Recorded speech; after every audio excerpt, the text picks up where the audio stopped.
ধৈর্য এমন একটা জিনিস যেটা নবীদের গুণ। প্রত্যেকটা নবী ধৈর্যশীল ছিলেন, প্রত্যেকটা নবী সবের ছিলেন, প্রত্যেকটা নবীকে আল্লাহ তাআলা শক্তির মতো একটা অসাধারণ ক্ষমতা দিয়েছিলেন। প্রিয় ভাইরা, সবর হচ্ছে এমন একটি হাতিয়ার, এমন একটি যন্ত্র যা কখনো ব্যর্থ হয় না।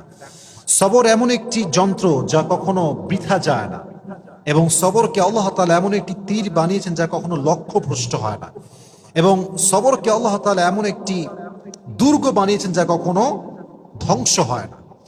একটা বিষয় খেয়াল রাখেন, ওয়াসবিরু ইন্নাল্লাহা মা'আস সাবিরিন। আল্লাহ তাআলা বলেছেন তোমরা ধৈর্যশীল হও, এবং মনে রেখো যে সবর করে, যে ধৈর্যশীল হয়, তার সঙ্গী হয় একজন, তিনি কে? আল্লাহ তার সঙ্গী হয়। এখন প্রশ্ন হচ্ছে যে সবর, ওয়াই সবর ইজ মোস্ট ইম্পর্টেন্ট? সবরটা গুরুত্বপূর্ণ কেন?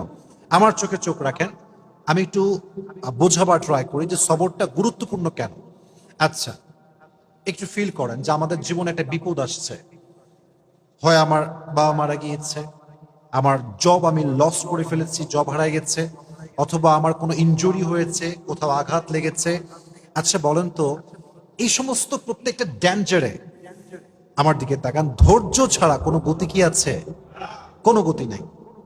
There is no alternative way of সবর। সবরের কোনো প্রকার কোনো বিকল্প রাস্তা নেই। সবর হচ্ছে মুমিনের জীবনের সফলতার সবচেয়ে বড় হাতিয়ার। তবে আমি আজকে আলোচনাটা একটু লম্বা করব, এই জন্য সবর এটা মেয়েদের জন্য জরুরি, ছেলেদের জন্য জরুরি, সবার জন্য জরুরি। কারণ পরীক্ষা শুধুমাত্র ছেলেদের জীবনে আসে না, মেয়েদের জীবনেও পরীক্ষা আছে না নাই? একজন মেয়ে যে বিয়ে করেছে, আব্বা আম্মার ঘর সংসার সব ছেড়ে আসছে, এসে দেখছে যার জন্য সব ছেড়ে আসছে সে তার মতো না, স্বামী খারাপ। এরকম মাঝে মাঝে হয় না?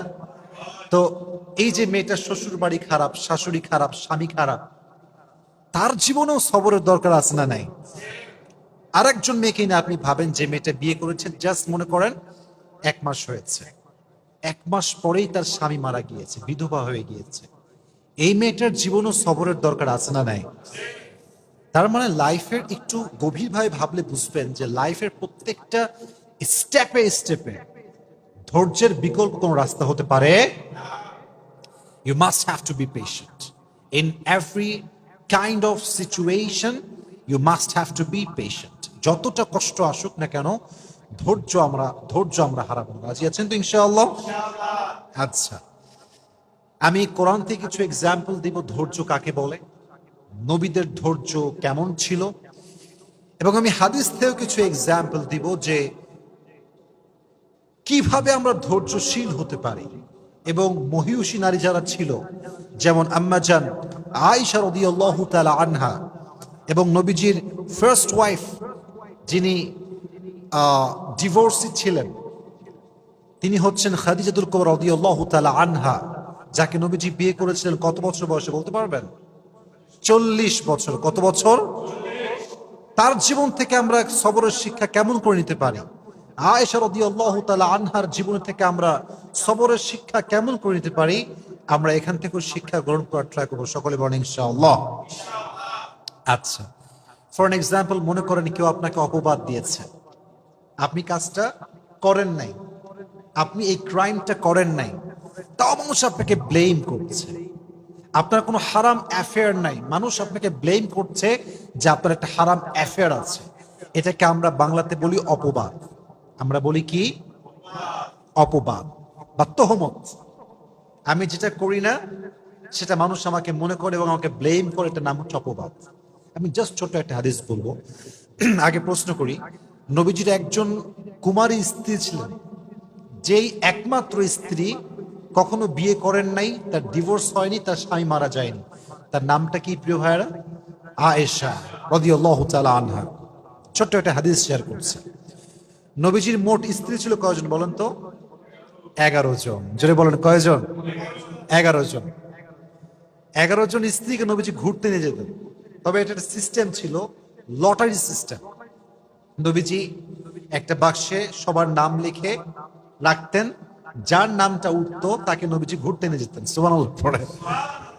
ওটা অ্যামেজিং সিস্টেম। যার নাম উঠতো তাকে নবীজি নিয়ে ঘুরতে যেতেন। তো একবার নবীজি লটারি করলেন, একটু মনোযোগ দিয়ে শুনতে হবে। লটারি করার পরে আম্মা জানা আয়েশা রাদিয়াল্লাহু তাআলা আনহার নামটা লটারিতে উঠল, নবীজি ঘুরতে নিয়ে গেলেন। এটা একটু লম্বা স্টোরি, বাট আপনাকে মনোযোগ দিয়ে শুনতে হবে, কারণ এখানে একটা অনেক বড় সবরের শিক্ষা আছে। সেই যুগে ঘুরতে যাওয়া হতো মেয়েদেরকে নিয়ে, ওয়াইফদেরকে নিয়ে। এটাকে বলা হতো হাউদাজ, আমরা বলি এটাকে পালকি। আগের যুগে বিয়ে হতো কিসে করে? পালকিতে করে। হাউদাজ যেটাকে আমরা আরবিতে বলি পালকি, পালকিতে চড়ে বিয়ে হতো, হতো না? আগের যুগে এটা সিস্টেম ছিল।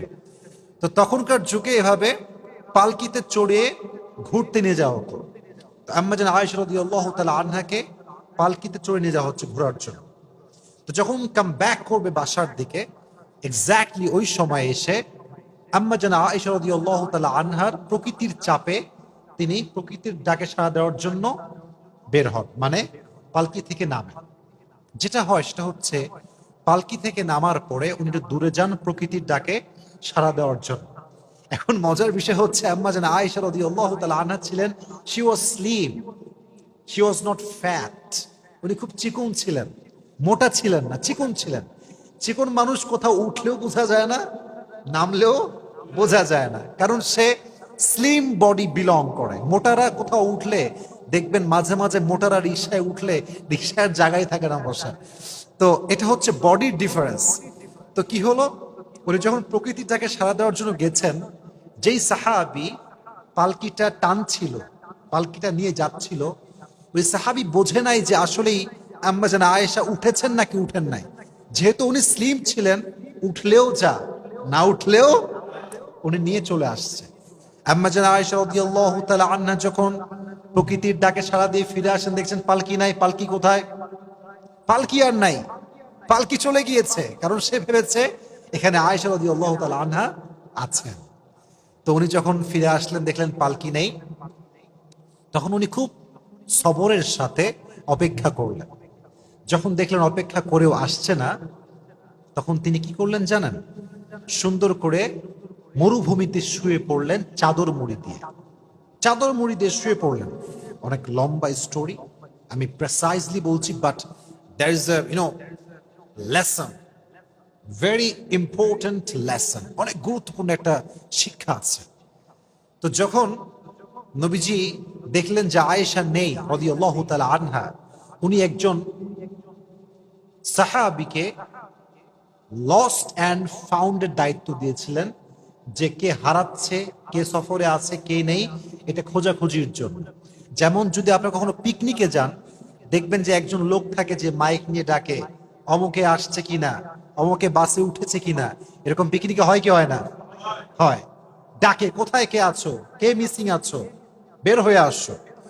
তো যেই সাহাবীকে নবীজি দায়িত্ব দিয়েছিলেন তার নাম হচ্ছে আব্দুল্লাহ ইবনে মুআত্তাল। আব্দুল্লাহ ইবনে মুআত্তাল রাদিয়াল্লাহু তাআলা আনহু। উনি এবার আয়েশা রাদিয়াল্লাহু তাআলা আনহাকে খোঁজা শুরু করলেন। খুঁজতে খুঁজতে তিনি দেখতে পেলেন আয়েশা রাদিয়াল্লাহু তাআলা আনহা মরুভূমির মাঝখানে চাদর মুড়ি দিয়ে শুয়ে আছেন। উনি বুঝতে পারলেন এটাই আয়েশা রাদিয়াল্লাহু তাআলা আনহা। উনি ডাকলেন না, গিয়ে কথা বললেন না, চুপচাপ দাঁড়িয়ে থাকলেন। যখন আয়েশা টের পেল যে এখানে কেউ এসেছে আমাকে নেওয়ার জন্য, উনি চলে আসলেন। এবার তাকে নিয়ে সে ফিরে আসলো নবীজির কাছে। কিন্তু যেহেতু সফরে সবাই ফিরে গিয়েছে বাসাতে, আর সর্বশেষ আব্দুল্লাহ ইবনে মুআত্তাল আম্মা জান আয়েশাকে নিয়ে ফিরে এসেছেন, মুনাফিকদের সর্দার আব্দুল্লাহ ইবনে সালুল সুযোগ পেয়ে গেল। কি সুযোগ? এবার সে ব্লেম শুরু করলো যে আয়েশার সঙ্গে এই সাহাবীর একটা জেনার সম্পর্ক আছে। সকলে বলেন নাউজুবিল্লাহ। পৃথিবীর সবচাইতে সতীত্ববান নারীর উপরে জেনার ব্লেম, কত বড় মারাত্মক জঘন্য অপরাধের ব্লেম। আপনি চিন্তা করতে পারেন কার ব্যাপারে?